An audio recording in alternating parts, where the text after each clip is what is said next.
So ಎಲ್ಲರಿಗೂ ನಮಸ್ಕಾರ. ಈಗಾಗಲೇ ನಿಮಗೂ ಗೊತ್ತಿರುತ್ತೆ, ಸಮೀರ್ ಎಮ್ ಡಿ ಅವ್ರು ಮಾಡಿರೋ ವಿಡಿಯೋ ತುಂಬ ವೈರಲ್ ಆಗಿ ಕೆಲವೊಂದಿಷ್ಟು ಜನಗಳಿಗೆ ಸತ್ಯ ಗೊತ್ತಿರಲಿಲ್ಲ. ಸಮೀರ್ ಅವ್ರು ಮಾಡಿರೋ ವಿಡಿಯೋಯಿಂದ ನಿಜ ಹೇಳ್ತಾ ಇದ್ದೀನಿ, ಎಂಥ ಮಕ್ಕಳು ವಿಡಿಯೋ ನೋಡಿದ್ರು ಯಾರು ತಪ್ಪು ಅಂತ ಗೊತ್ತಾಗುತ್ತೆ. ಸೊ ಆ ವಿಡಿಯೋ ಬಗ್ಗೆ ಜಾಸ್ತಿ ಹೇಳೋ ಅವಶ್ಯಕತೆ ಏನಿಲ್ಲ, ಈಗಾಗಲೇ ಎಲ್ಲರಿಗೂ ಗೊತ್ತಾಗಿರುತ್ತೆ. ಸೊ ಈಗ ನಾವು ಮಾಡಬೇಕಾಗಿರೋ ಕೆಲಸ ಏನು ಅಂದರೆ, ಎಲ್ಲರಿಗೂ ಗೊತ್ತಿರೋ ಹಾಗೆ ಸಮೀರ್ ಅವ್ರಿಗೆ ಆಲ್ರೆಡಿ ಬೆದರಿಕೆ ಕರೆಗಳು ಬಂದಿದ್ದಾವೆ. ಅವ್ರ ಜೊತೆ ನಾವು ನಿಲ್ಲೋಣ, ಸಪೋರ್ಟ್ ಮಾಡೋಣ, ಆ ಹೆಣ್ಣುಮಗಳ ಆತ್ಮಕ್ಕೆ ಶಾಂತಿ ಸಿಗಲಿ. ನಿಜವಾಗ್ಲೂ ನಿನ್ನೆ ರಾತ್ರಿ ನಾನು ಆ ವಿಡಿಯೋ ನೋಡಿದೆ, ತುಂಬ ದುಃಖ ಆಯಿತು. ನಮ್ಮ ಮನೆಯಲ್ಲೇ ನಮ್ಮ ಹೆಣ್ಣು ಮಕ್ಕಳಿಗೆ ಆದರೆ ಎಷ್ಟು ನೋವಾಗುತ್ತೋ ಅಷ್ಟೇ ನೋವಾಗಿದೆ. ನಿಜವಾಗ್ಲೂ ಈ ಕೇಸ್ ಬಗ್ಗೆ ನನಗೆ ಅಷ್ಟು ಗೊತ್ತಿರಲಿಲ್ಲ. ಸಮೀರ್ ಅವ್ರು ಮಾಡಿರೋ ವಿಡಿಯೋ ನೋಡಿದ ಮೇಲೆ ನನಗೂ ಗೊತ್ತಾಗಿದ್ದು ಅದೊಂದೇ ಅಲ್ಲ, ಅದರಿಂದ ಇನ್ನೂ 4-5 ಕೇಸ್ಗಳಿದ್ದಾವೆ. ಅದಕ್ಕೆಲ್ಲ ಕಾರಣ ಅವ್ರು ಹೇಳೋ ಹಾಗೆ ಆ ಊರಿನ ಗೌಡ್ರೆ.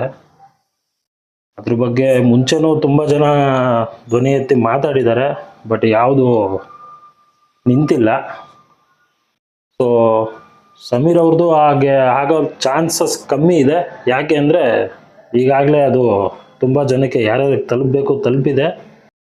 ಆದಷ್ಟು ಸಮೀರ್ ಅವ್ರಿಗೆ ಸಪೋರ್ಟ್ ಮಾಡಿ. ಸಮೀರ್ ಅವರೇ, ಈ ವಿಡಿಯೋ ನಿಮ್ಮವರೆಗೂ ತಲುಪಿದ್ರೆ, ಇದೆ ಅಂತಲ್ಲ, ತುಂಬ ಜನ ನಿಮಗೆ ಸಪೋರ್ಟ್ ಮಾಡ್ತಿದ್ದಾರೆ, ಆಲ್ ಓವರ್ ಕರ್ನಾಟಕ ಸಪೋರ್ಟ್ ಮಾಡ್ತಿದ್ದಾರೆ. ನಂದೇ ಅಂತಲ್ಲ, ಯಾರೇ ವಿಡಿಯೋ ಮಾಡಿರೋ ವಿಡಿಯೋ ನಿಮ್ಮವರೆಗೂ ತಲುಪಿದ್ರೆ ದಯವಿಟ್ಟು ನಿಮ್ಮ ಬಗ್ಗೆ ಅಪ್ಡೇಟ್ಸ್ ಕೊಡ್ತಾಯಿರಿ. ಅವ್ರ ಫ್ರೆಂಡ್ಸ್ ಆಗಿರ್ಬೋದು, ಇಲ್ಲ ಅವ್ರ ರಿಲೇಷನ್ಸ್ ಆಗಿರ್ಬೋದು, ಅವ್ರ ಬಗ್ಗೆ ದಯವಿಟ್ಟು ಅಪ್ಡೇಟ್ ಕೊಡ್ತಾಯಿರಿ. Justice for Soujanya is not necessity, it's a demand.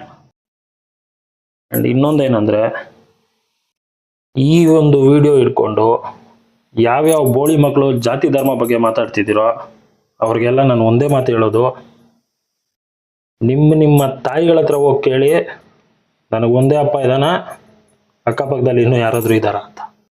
ಇನ್ನೊಂದು ನೋವಿನ ಸುದ್ದಿ ಏನು ಅಂತಂದರೆ, ಎಲ್ಲರೂ ಹೇಗೆ ಇದನ್ನು ಪೋಟ್ರೆ ಮಾಡ್ತಿದ್ದಾರೆ ಅಂದರೆ, ಧರ್ಮಸ್ಥಳದಲ್ಲಿ ದೇವರು ಸತ್ಯನೇ ಇಲ್ಲ ಅನ್ನೋ ಥರ ಮಾತಾಡ್ತಿದ್ದಾರೆ ತುಂಬ ಜನ.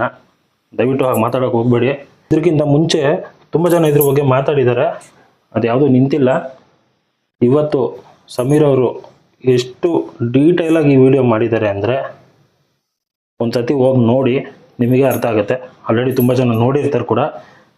ಸೊ ಆ ಮನುಷ್ಯನಿಗೆ ಅಷ್ಟು ಧೈರ್ಯ ಬರೋಕ್ಕೆ ಕಾರಣ ಆ ಭಗವಂತನೇ ಆಗಿರ್ತಾನೆ ಅನ್ಕೋತೀನಿ. ಇದು ಮನುಷ್ಯರು ಮಾಡಿರೋ ತಪ್ಪನ್ನ ದೇವ್ರ ಮೇಲೆ ಹಾಕಕ್ಕೆ ಹೋಗ್ಬೇಡಿ. ದೇವರು 100%